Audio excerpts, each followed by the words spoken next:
¿Vas a grabar toda la clase? A ver si me dan el espacio. Bueno, aquí hay unos ejemplos de asociaciones negativas y positivas. Se las leo si no se ven hasta allá. Y quiero que ustedes como que piensen si en sus trabajos o en el área que a ustedes les interesa, no necesariamente en sus tesis, hay relaciones de este tipo. Las relaciones negativas, ahí digo los ejemplos, a mayor densidad poblacional empieza a haber menos alimento. ¿Sí? Entre una población incrementa, se pelean por los recursos, la disponibilidad de alimento disminuye. A mayor altitud empieza a haber menor vegetación, menor cantidad de individuos, como menor densidad. No. Como menor densidad, menor cobertura y menor riqueza en la vegetación. Y conforme van subiendo en la montaña, todas esas características cambian y habitualmente va a menos. ¿Sí? Mayor profundidad en el océano, hay menos disponibilidad de oxígeno. Mayor altitud, menor temperatura. Como suben en la montaña, siempre disminuye la temperatura. Altos niveles de grasa corporal, bajos niveles del neurotransmitido de la saciedad. Ese es un ejemplo que les interesaba mucho y es un artículo relativamente reciente que vincula cómo entre más grasa corporal tenemos, menos somos capaces de decir basta, o sea, de neurológicamente tener la señal de que ya no debemos seguir comiendo. Entonces, el neuropéptido que nos dice que ya estamos saciados, que no necesitamos comer más, pues disminuye con la cantidad de grasa. Entonces, es un sistema de retroalimentación positivo. O sea, entre más grasa acumulas todavía. ¿Sí? Entonces, para que lo piensen tanto en términos fisiológicos como ecológicos, como anatómicos, etc. Asociaciones positivas, a mayor profundidad del océano, la negativa era menor oxígeno, pero tenemos mayor presión. Entonces, todas esas están correlacionadas. ¿Sí? Que haya menor presión justamente es una de las causas por las cuales hay menos oxígeno. La mayor cantidad de nutrientes, mayor crecimiento bacteriano. Mayor tamaño poblacional, mayor demanda de recursos. Que ya habíamos dicho, mayor tamaño poblacional, menos recursos, pero si hablamos de demanda, pues incrementa. Mayor tamaño poblacional o uso desmedido de los recursos, mayor cantidad de epidemias o pandemias. Mayor tamaño poblacional, mayor dispersión de enfermedades, mayor cantidad de hierro, mayor producción de hemoglobina. Entonces, ustedes, al menos me pueden dar 5 ejemplos. Bueno, 2 negativos, 2 positivos y 1 que quieran. Piensen en, En mi caso, mayor cantidad de triglicéridos y menor motilidad esquemática. ¿ok? Entonces, mayor cantidad de triglicéridos sería, digamos, y los triglicéridos determinan la motilidad. ¿Sí? ¿Sí?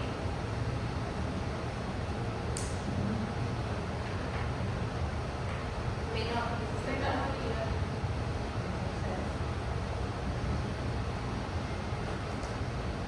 el que tiene más triglicéridos se va a mover menos, el que tiene menos triglicéridos se va a mover más.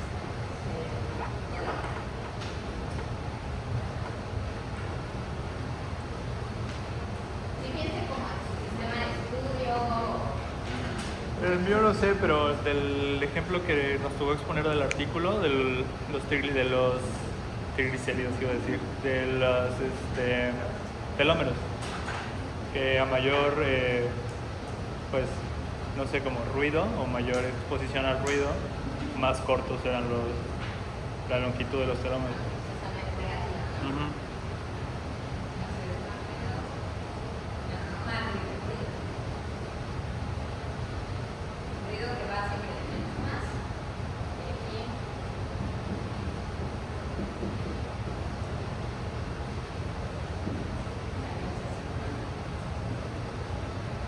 La longitud de los telómeros está determinada por el ruido. Esas son negativas. Positivas.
El de los... Más que A mayor longitud del flagelo, mayor va a ser la longitud total del espermatozoide. mayor longitud, o sea, el flagelo determina la longitud total del espermatozoide. Mayor longitud. Ok. Sí, sí, claro. Aquí acuérdense que no hay correlaciones perfectas, ¿no? O sea, puede haber un espermatozoide con una cabeza muy grande y una cola más chiquita, pero igual ser de los medianitos, ¿no? Algo así. Ok. Ya me quedo aquí, pero si lo ponemos aquí, entonces, longitud de la cola y longitud total. Y ahí esperamos que sí sean como muy cercanos, pero habrá uno, como decía, que la longitud de la cola sea no tan grande, digamos aquí, o sea, más o menos en esta línea, pero la longitud total sea de los más grandes. ¿Por qué? Porque su cola no era tan grande, pero la cabeza era muy grande, ¿no? Entonces lo coloca un poquito acá. Entonces, aquí para lo de las correlaciones, tenemos dos opciones: correlación de Pearson y correlación de Spearman. La de Pearson es cuando ambos grupos de datos son normales. La de Spearman es cuando al menos uno de los dos grupos no es normal o no tiene distribución normal. Por eso dice sin curva normal o curva normal. Y las de cuando tenemos variables cualitativas, acuérdense que las cualitativas no les podemos medir normalidad, entonces por ende inmediatamente tomamos la Spearman, que es para las que no tienen distribución normal. ¿Sí? Entonces, algo bien importante que necesitamos todos recordar es que las correlaciones o las asociaciones que nosotros determinamos con los análisis de estadística inferencial no prueban causa y efecto. Eso es algo que dijo como mucho desde el inicio, que solamente en casos muy puntuales nosotros podemos decir que nuestra experimentación, nuestra investigación nos está hablando de causa y efecto. Pero quiere decir, tal cual que yo estoy viendo como esa variable y solo esa variable está determinando que el otro fenómeno cambie, varía, se modifique, está diferente. Entonces, no hay que ser laxos con el término causa y efecto, y por eso yo les recomiendo que no utilicen la palabra efecto de tal cosa. No voy a probar el efecto de tal, a menos de que estén seguros de que ustedes pueden responder que todas las otras variables que están en el sistema no tienen que ver o no podrían estar influyendo en esa respuesta. ¿Sí? Y algo que es curioso es aquí, ¿qué es causa y efecto? Ustedes saben, o sabemos, que para que el agua hierva,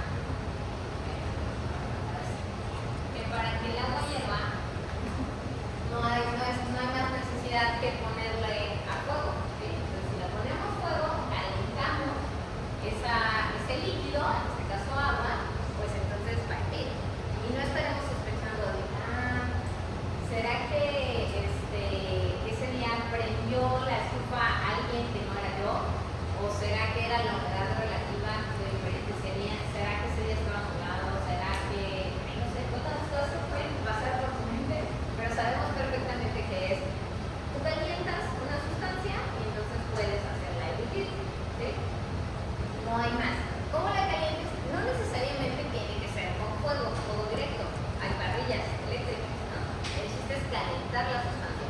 ¿Qué es lo que sí es causa y efecto? El calor hace que las moléculas empiezan a moverse más rápido y a su vez que no se deslicen. ¿No? O sea, eso sí es causa y efecto. Pero eso, piénsenlo, está probado a nivel físico micro. ¿Sí? Porque ¿qué es lo que han probado? Que cuando elevan la temperatura, es lo que tuvieron que observar para entender esto de la temperatura, que las moléculas empiezan a tener alguna distinta movilidad. En ambientes fríos, las moléculas están no estáticas, pero como más en calma. En temperaturas más altas, donde hay calor, entonces las moléculas se mueven rápido, ¿no? Esa es la diferencia. Y hay diferencias energéticas en el sistema, pero ¿hasta qué punto micro tuvimos que irnos para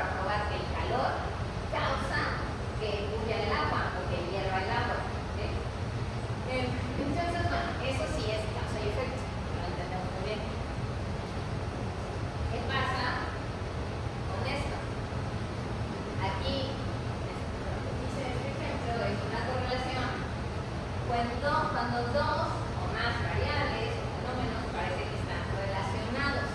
En el verano, ¿se venden más helados? Sí. ¿La gente se quema más la piel? También. Eso es algo que nadie se tiene que preguntar si ocurre o no ocurre, si ocurre, ¿sí? ¿En qué grado se aumente? Pues puede ser diferente dependiendo de la región, de cuánto recurso haya para comprar nuevos helados, etc. Pero de que aumenta, aumenta, ¿sí? ¿Podemos decir que esta deriva de esta o esta deriva de aquella? No necesariamente. O sea, ¿puede haber alguien que se queme la piel y que se le antoje un helado porque se siente muy caliente? Puede ser. Está un poco rebuscado, pero puede ser. Pero la realidad es que si yo me quemo la piel, no, o sea, no, eso no causa que yo vaya a comprar un helado. O si yo me compro un helado, no causa que me tire como la lagartija a quemarme, ¿sí? O sea, no, una cosa no deriva en la otra, pero sí hay correlación. Si lo probamos, vamos a tener una correlación sí o sí. ¿Y por qué se da eso? Porque cuando hay más venta de helados, la gente se quema más. Por el calor. Entonces, lo asociamos como a una temporada, habitualmente verano, porque verano se da en el hemisferio norte. Y entonces la temperatura se eleva, me da calor, compro bebidas frías, compro helados, y a la vez me da calor, estoy destapado y la radiación es distinta, porque soy de aquí. Pero estas, en realidad, ambas son efecto de una tercera, ¿sí? La tercera es la temperatura o la irradiación distinta en esos días. Entonces, estas, si nosotros lo hacemos en un gráfico, tal cual,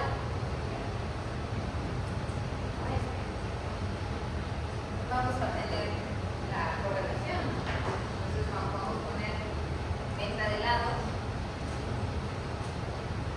quemaduras reportadas,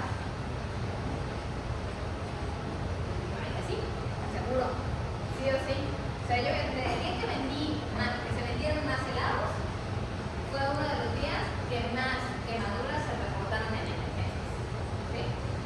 Y los días que se vendieron menos helados, pues también casualmente fue de los días, causalmente, fue uno de los días que se reportaron menos quemaduras. Que no es perfecta la correlación, a lo mejor el día que más helados se reportaron, perdón, el día que más helados se vendieron, pues no hubo tantas quemaduras, ¿sí? Pero más o menos me va dando esa línea.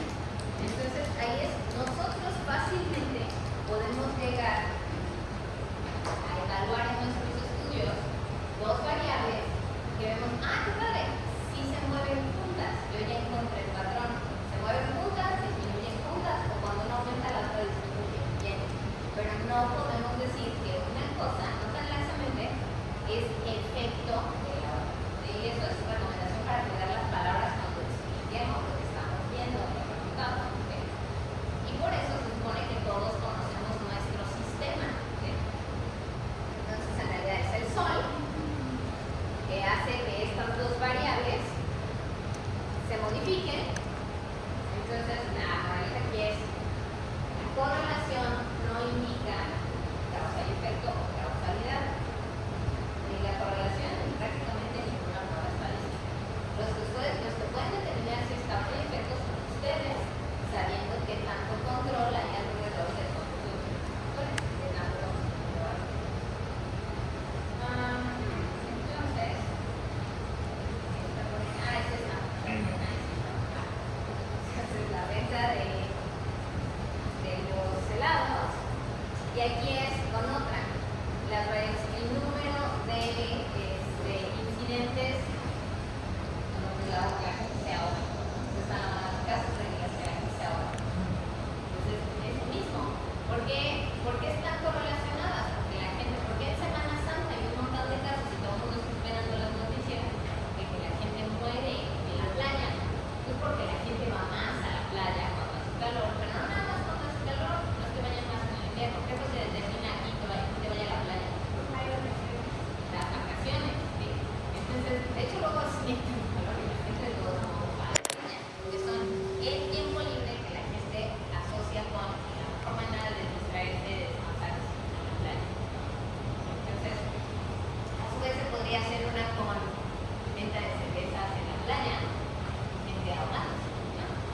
ahí sí tiene más causa y efecto, potencialmente. ¿Por qué? Porque está en estado de ebriedad, se lo limitan posibilidad de salir del agua. ¿Sí? Pero pues es de nuevo que tanto conectamos en el sistema. Estas son otras bien chistosas.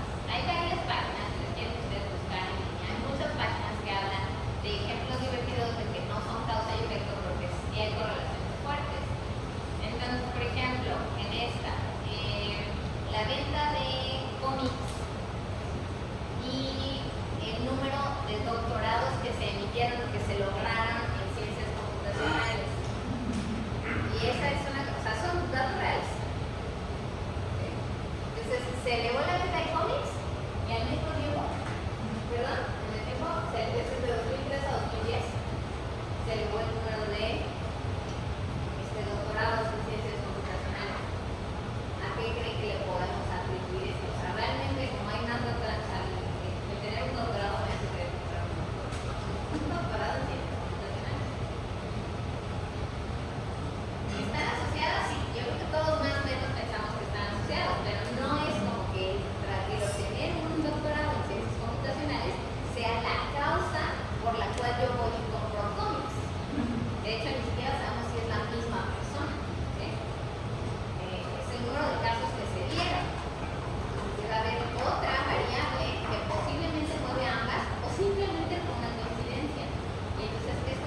puede ser, pero no tenemos la certeza al 100% siempre. Entonces, No, más bien, o sea, ustedes pueden usar correlaciones siempre que ustedes crean que quieren probar una asociación de dos variables, ¿no? O sea, que si una aumenta la otra también, si una aumenta la otra disminuye.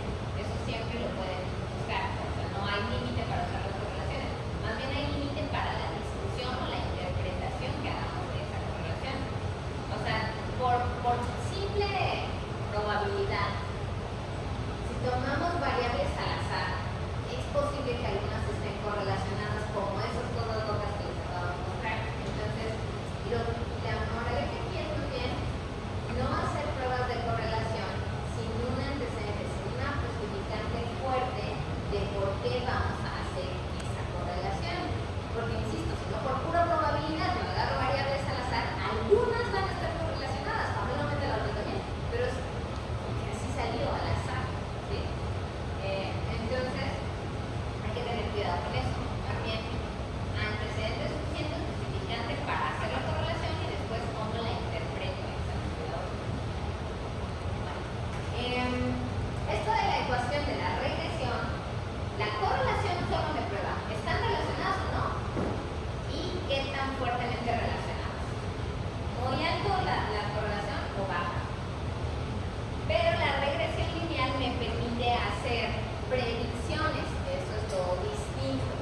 Ahora, habitualmente las vamos a hacer desligadas, solo una correlación, solo una, bueno, sí, vamos a hacer solo una regresión, pero no es común. Habitualmente entonces una correlación y una regresión. Entonces, ¿para qué sirve una regresión? Para estimar el valor de una variable con base en el de la otra variable. Entonces, por ejemplo, acá, ¿se acuerdan de este ejemplo? No se ve bien, pero era el índice de masa corporal acá y aquí el colesterol HDL. Entonces, es una correlación débil porque es del punto 27. Bien. Pero sabemos que es negativa. A mayor índice de masa corporal, disminuye el índice de HDL. Si yo quisiera saber qué tanto, qué índice HDL tendré que pasar, qué índice de colesterol, no índice, qué colesterol HDL tengo cuando yo estoy por acá. Entonces, lo que quiero saber es qué valor hay en ese punto, en la línea modelo, porque la línea que atraviesa la correlación es la línea modelo. Entonces, este valor le digo, ok, una persona con 28 de IMC es posible que tenga más o menos 1.1 de colesterol HDL. ¿Sí? Entonces, lo que la regresión está tratando de hacer es darme una idea más o menos buena, dependiendo de la fuerza de la correlación, de qué valor puede tener mi variable Y con base en el valor que tengo de la variable X. ¿Sí? Es predecir, ¿sí? con una buena probabilidad. Ahora, este sería un mal ejemplo porque la correlación es baja, es débil. Entonces yo sé que hay mucha variabilidad, vean esto, ¿no? Hay mucha variabilidad, pero la otra, vean el ejemplo,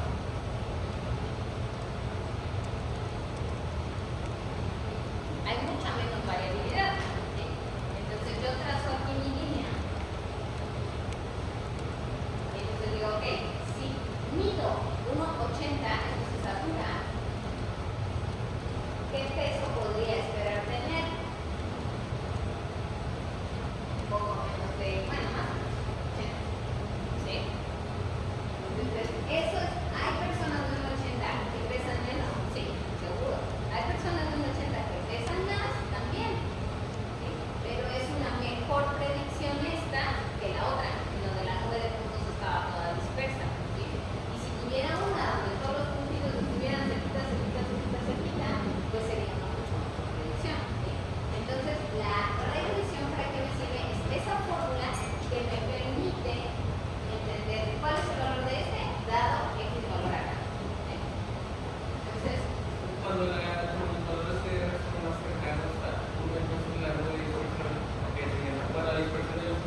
35.